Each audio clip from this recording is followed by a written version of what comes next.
continuous on the interval AB, and capital F is an antiderivative for little f, then the area from A to B of f of x dx equals capital F of B minus capital F of A.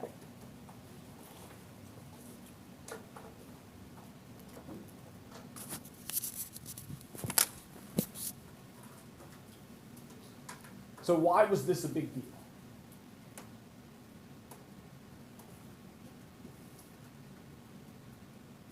Yes, Zach. You don't have to do the whole big limit as n goes to infinity if the sum equals 1 to n to get exact area without a calculator. You could just take the antiderivative, plug in b and plug in a and subtract, right?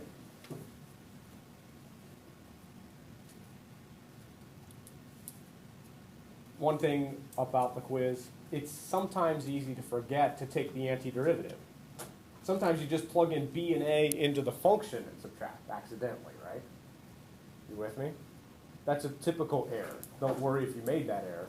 Just try not to make it again in the future. Don't forget to take the antiderivative before you plug in numbers and subtract. Okay, then one other thing about I'm going to give you a hard time just because I always give you a hard time. But I'm not really upset. But if something is called the fundamental theorem of calculus, you should probably be able to state it for the quiz. You know what I'm saying? Like the extra credit was state the fundamental theorem of calculus. You probably should have been able to state it. No, maybe it was extra credit and you never got to it, but so just some advice about if you take math classes in the future, if the theorem has a title, and more specifically, if fundamental is in the title, you should probably memorize it. Okay, I'm sorry to give you a hard time. I remembered what shirt you had on. Twice? You had a red jersey on. That's true. You know who it was? No. But I didn't know I had it on. It's okay. Yeah, there's still a few quizzes out, so. Oh. No, it's okay. It's all good. All right. So anyway, this fundamental theorem of calculus was a big deal, right? I gave it away already for the extra credit, so it's not your fault. I was talking about it. Okay, so this fundamental theorem was a big deal because we can just find area this way, right? But since I showed you this, you've been losing a lot of sleep, wondering, how do we know this is true? I mean, he told me it was true, but you're suspicious that maybe I just made this up. So what I'm going to do today is show you that this is true. Okay, so what I'm going to do is I'm going to calculate the area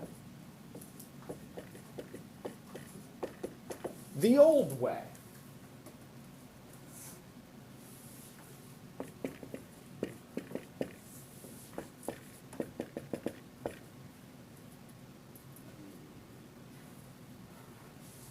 Yeah, so we didn't lose it entirely. I told you we weren't going to lose it entirely. You still might have to do this on a specific question sometime. So to prove that area can be calculated this new fancy way, I'm going to show you calculate it the old way, and hopefully I get this, right? Because if area actually is this, if I do it the fancy way, I better get this too. Okay, so I'm going to draw you a picture. What's going on is we're finding the area from A to B underneath f of x.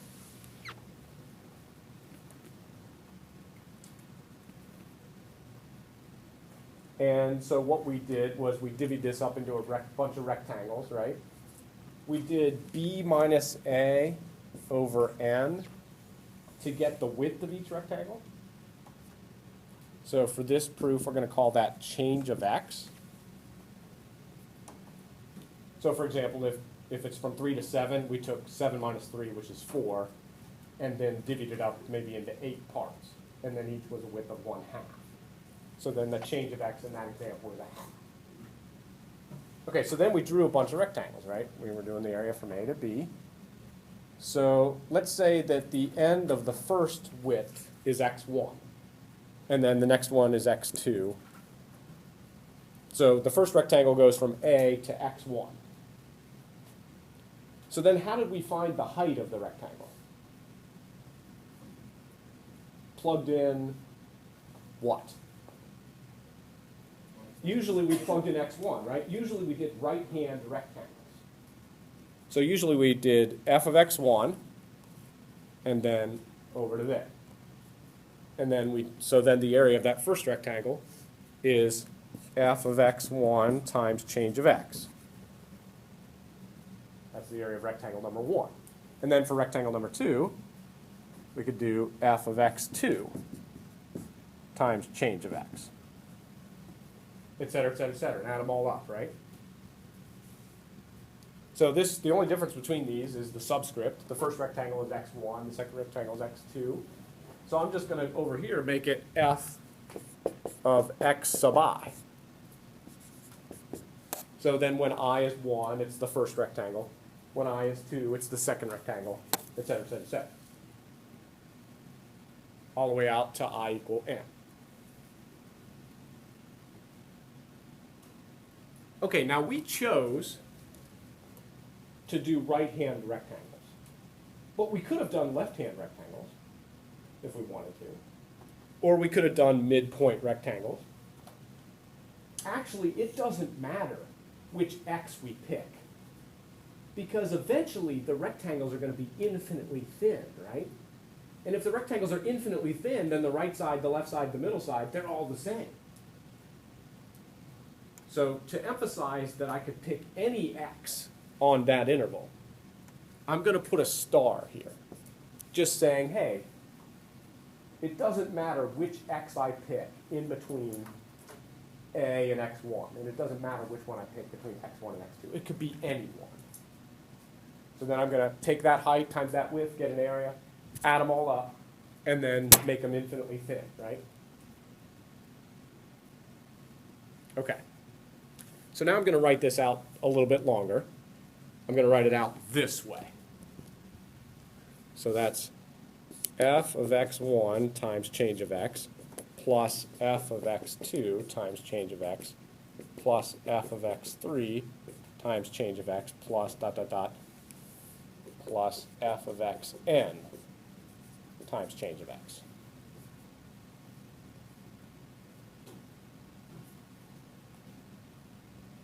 So basically I'm just saying the first rectangle plus the second rectangle plus the third rectangle plus the fourth, fifth, sixth, all the way out to the nth rectangle. Add those all up, right? What's in the brackets is this. I guess I need stars here, right?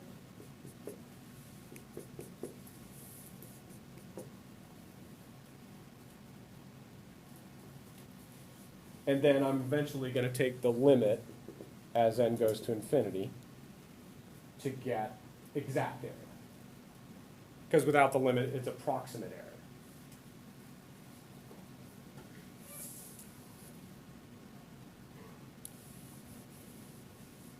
Okay, so now I'm going to come over here, and I'm going to have an aside here. For the purposes of this discussion that I'm about to have, I'm going to rename A x0. x1 is there, so it kind of makes sense that A could be called x0. And I'm going to rename B xn.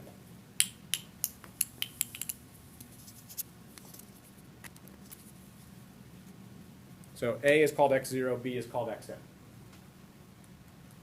Okay, so now I'm going to talk about the interval x0 to x1. On the interval x0 to x1,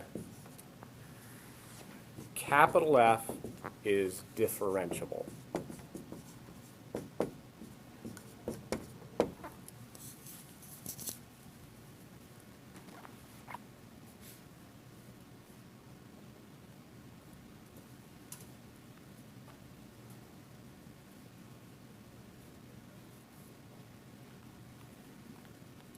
This is kind of coming out of the blue.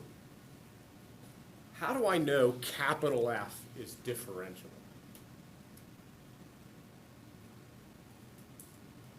Okay, let me ask an easier question. But you still might, don't worry, you still might not know it, it's okay. What is the derivative of capital F? Little f, right? because capital F is the antiderivative of little f, right? So if I take the derivative of capital F, I'm back at little f. So the derivative of capital F is little f. So how do I know capital F is differentiable? Because I know the answer. The differentiable means I'm allowed to take the derivative of it.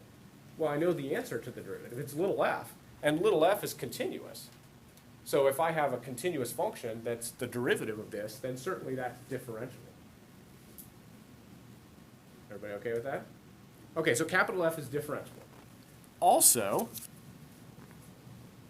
capital F is continuous on that interval.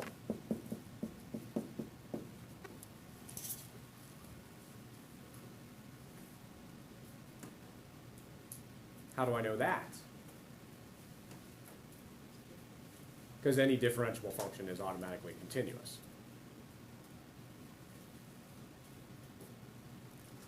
Okay, so now, since I have a continuous and differentiable function, the mean value theorem applies to the function.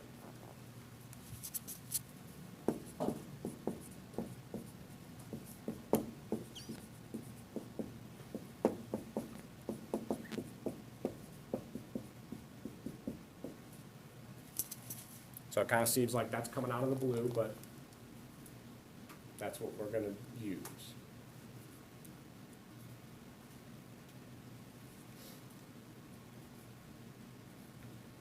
So the mean value theorem doesn't always work. It only works if the function you're working with is both differentiable and continuous. So that's why I had to write down that f was differentiable and continuous, so that I would know that the mean value theorem would happen on this interval to this function.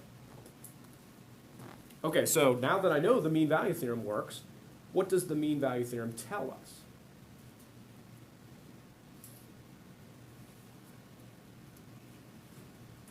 It's another one of those titled theorems that eventually you should know, right? So what the mean value theorem tells us is that the instantaneous rate of change equals the average rate of change somewhere on the interval, aka the derivative equals the average rate of change somewhere. Okay, so what's the average rate of change of capital F on this function? It's capital F of x1 minus capital F of x0 all over x minus x1 minus x0, right?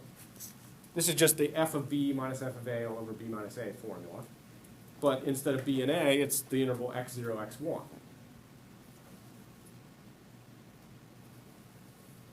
And instead of little f, like normal with our average rate, this time we're talking about the function capital F, so that's why we're plugging the numbers into capital F. It's the average rate of change of capital F on that interval.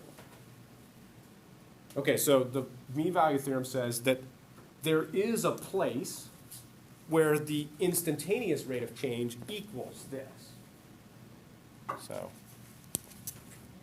So there is a C on the interval x0, x1 with the derivative at C equaling that. So this is just saying that the instantaneous rate of change equals the average rate of change somewhere.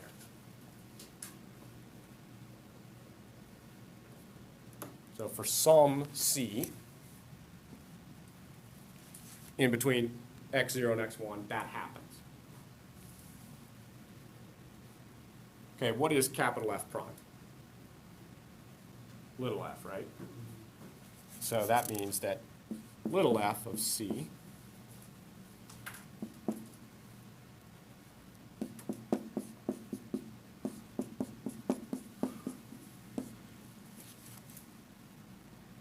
I'm supposed to divide by x1 minus x0, right?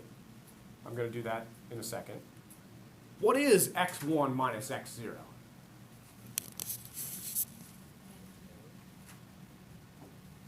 No, it's x1 minus a. So when you subtract, you don't get a. Think of it, I'm asking a question in terms of the rectangle. If you take x1 minus x0, what does that give you in terms of the rectangle? Gives you the width of the rectangle, right? This minus that. So what did we call the width of the rectangle? Change of x. So this is change of x. So I could multiply it to the other side, right?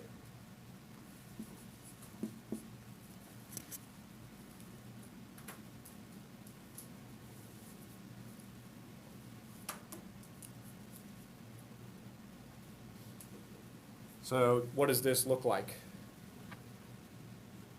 Area of a rectangle, right? Remember I said my x1 star could be any number in between x0 and x1? Well, I'm going to pick my x1 star to be this c.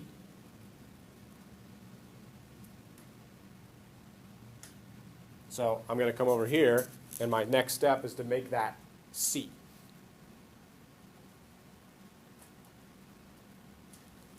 Okay, now, you probably don't want to write all this down. I'm going to move to the next interval, x1, x2.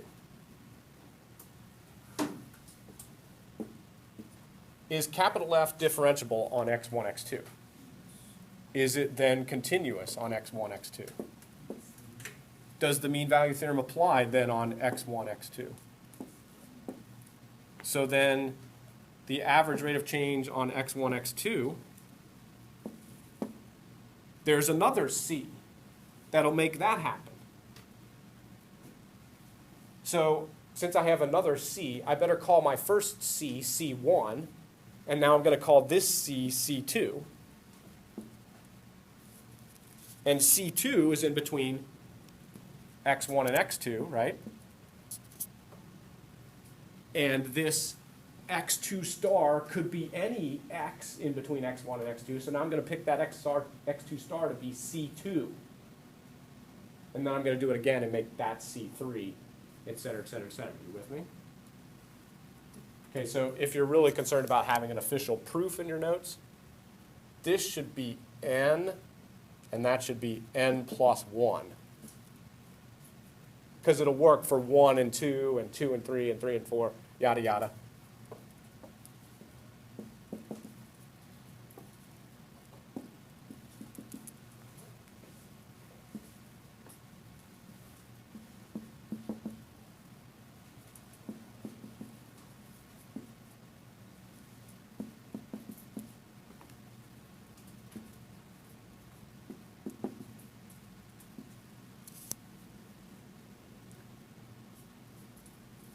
Okay, so now I'm going to come over here. And I've got the limit as n goes to infinity of f of c1 times change of x plus f of c2 times change of x plus f of c3 times change of x plus dot dot dot plus f of cn change of x.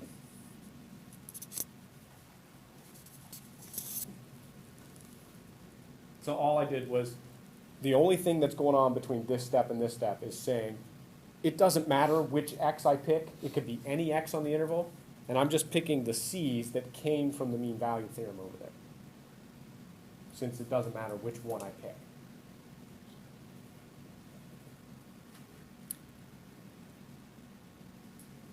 Okay, so now this is identical to this.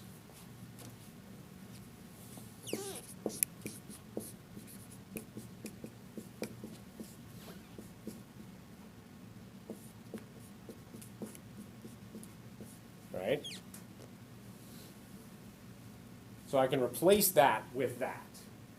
Capital F of x1 minus capital F of x0.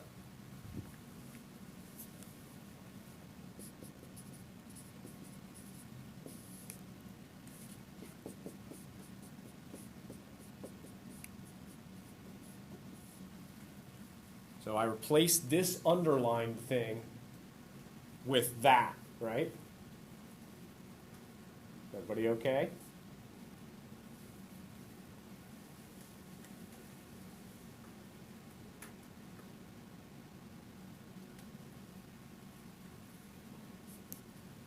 So then now I can replace this underlined thing with capital F of x2 minus capital F of x1.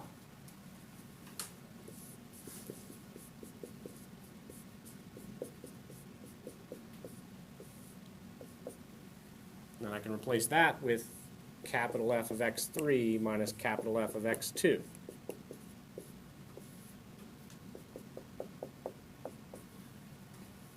And I can replace that with capital F of x sub n minus capital, sorry, n minus 1 minus capital F of x sub n. Let's see here, that's 1, 0, 2, 1. So it's always the bigger minus the smaller. Sorry, this is n. This is n minus 1.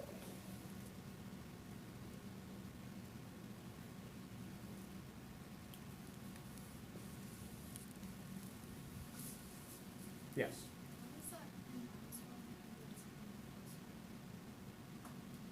Let's see, did I?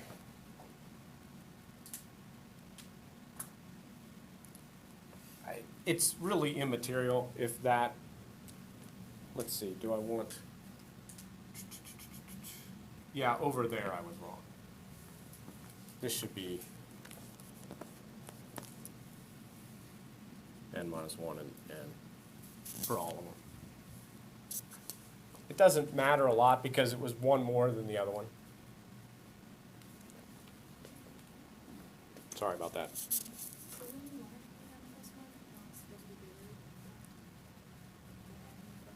I mean, if it, this needs to be bigger than that. So if I make that n, then that needs to be n minus 1. I know that's right. Right. So now I've changed it. Thank you. It's just, it's not worth thinking about for 10 minutes. It's, yeah, it's basically semantics. Just because I need that to be bigger than that. Yeah. Sorry about the error. Okay.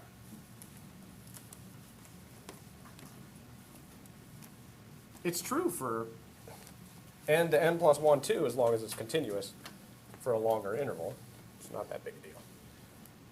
Okay. So now looking at this, what happens?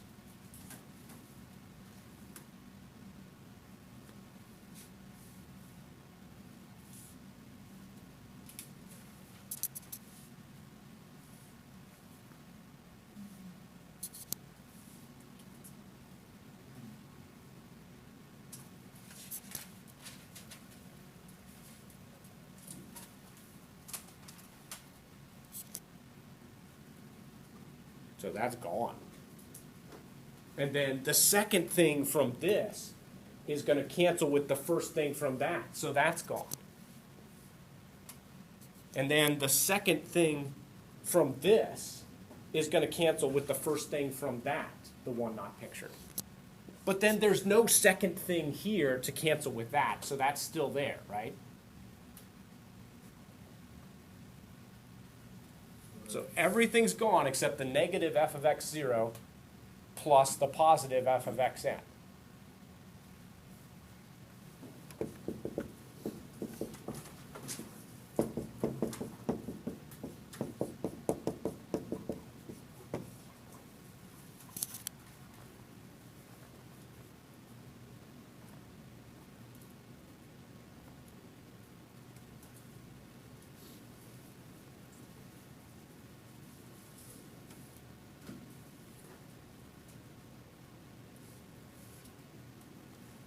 Okay, but looking at our picture, what's another name for x0? A. And what's another name for xn?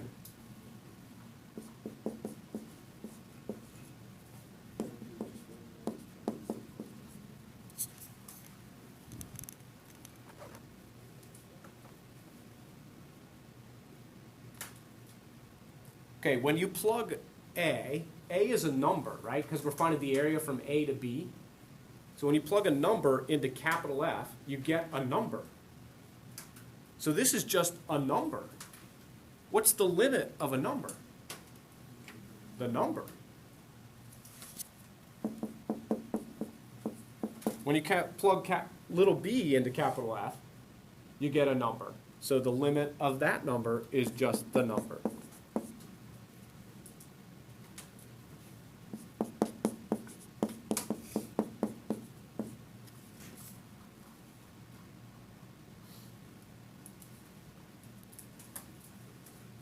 So I was claiming, I've been claiming for some time now,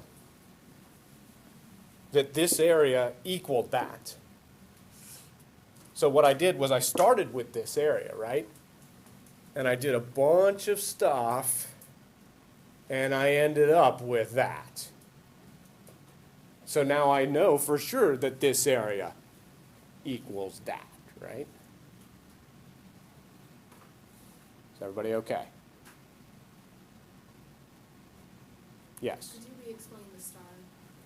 Yes, so when I find the area of a rectangle, so the question was re-explain the star. So no, that's fine. So when I find the area of a rectangle, what we usually did was we picked the height on the right of the interval. But you could have just as easily picked the height on the left every time, or the height in the middle every time. Then, when n goes to infinity, this gets infinitely thin. And so the height on the left and the height on the right and height in the middle, they're all virtually the same amount. So it doesn't matter which x value you pick. You could pick left, right, middle, any of them. Okay. So that's what the star meant there, that this x value could be any x in between those two during that interval, yes. Okay. And then the beauty of that is, since I was allowed to pick any x, I had this c value, a particular x, that made this turn into this. And so then, because this could be any x on the interval, it could be the c on the interval that came from the mean value theorem. And then that whole rectangle could be boiled down to that, and then all the canceling happened. So the brilliance of the proof is from there to there, using the mean value theorem. Okay. Thank you. Good. Great question, Madison. Is everybody else okay? Are you sure? So now you feel more comfortable, right? You've been losing sleep. You thought maybe I was lying to you about this, and so now you're comfortable using it. Okay, we still have fundamental theorem calculus part 1 that I've claimed is true. I don't think I'm going to fit it in today. Is everybody okay with this? And so now you should have been able to get that on the quiz, right? You should have been able to prove that. Come on. It's ridiculous. No, you shouldn't have been able to. Yeah, if you had done it last week during the quiz, yeah. I was going to do this on the snow day last week, and then it would have been before the quiz, and then you would have had a prayer of remembering some of this. Maybe. But you should have been able to state the theorem. Shouldn't have been able to prove it. You should have been able to state it. Come on, Caleb.